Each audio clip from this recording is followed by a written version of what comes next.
Et mon fils avait tellement honte de lui-même qu'il a rendu l'objet à mon père. Bonjour, je suis la mère d'un adolescent de 18 ans à l'heure d'aujourd'hui. Mars 2024, moi j'ai remarqué que mon fils n'était plus aussi, je dirais, vivant. C'est un ado qui s'isolait dans sa chambre.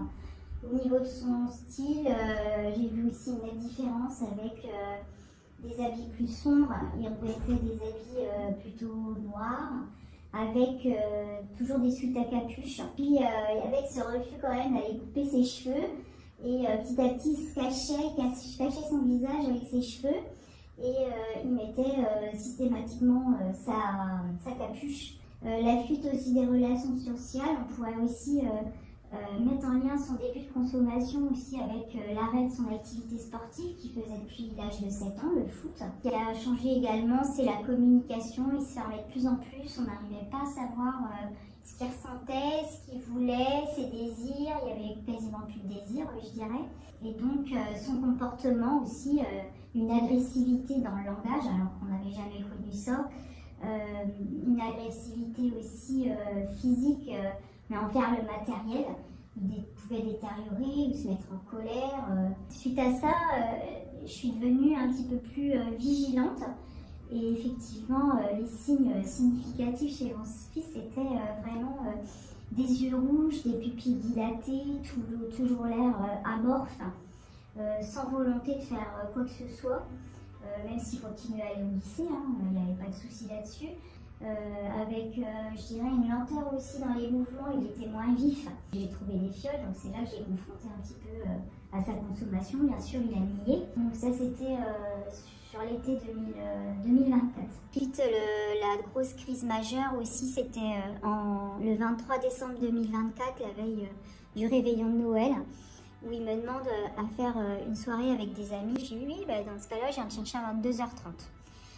22h30, son ami m'appelle en me disant écoute, est alcoolisé, il est dans un état pas possible, il est reparti vers le centre-ville, on ne sait pas où il est. J'ai cherché mon fils, je l'ai retrouvé dans le centre-ville, adossé à une voiture, et tout de suite j'ai vu rouge, je l'ai pris et puis je l'ai mis dans ma voiture, parce que je pensais qu'il était en train de chercher des produits stupéfiants.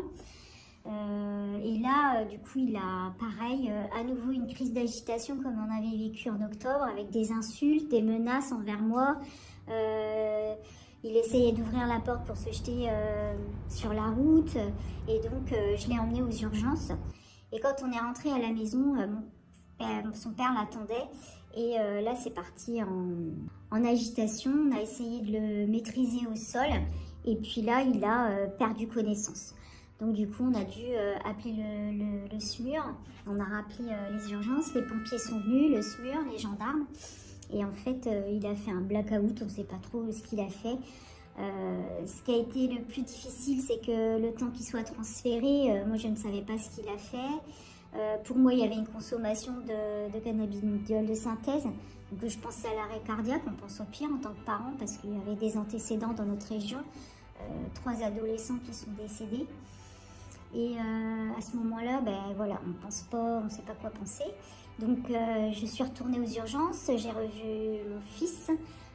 Et ça, c'était l'image la plus difficile. Il était entravé, contentionné, en chemise de nuit d'hôpital et en couche.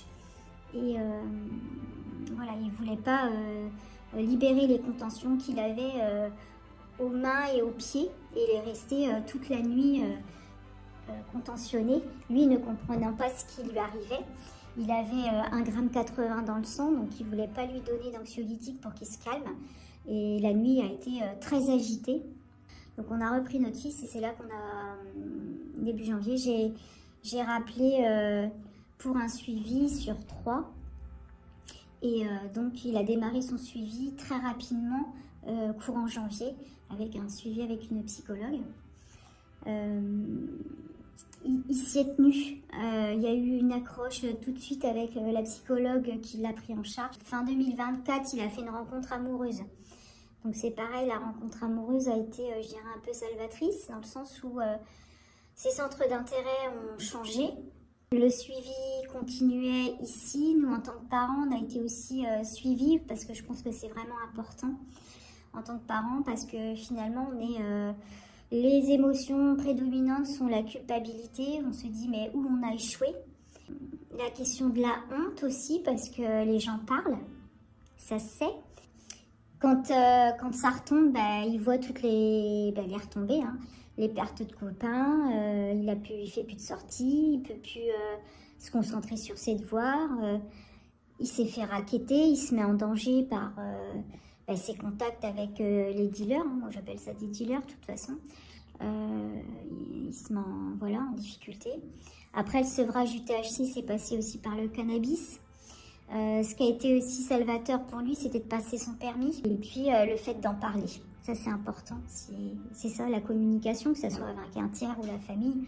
Mais je pense que le tiers est important parce que nous, au niveau de la famille, on ne peut pas tout accepter. Et puis, nous, en tant que famille, ça nous dit, c'est pas parce que notre enfant consomme ou a consommé qu'on est de mauvais parents. Et ça, c'est important.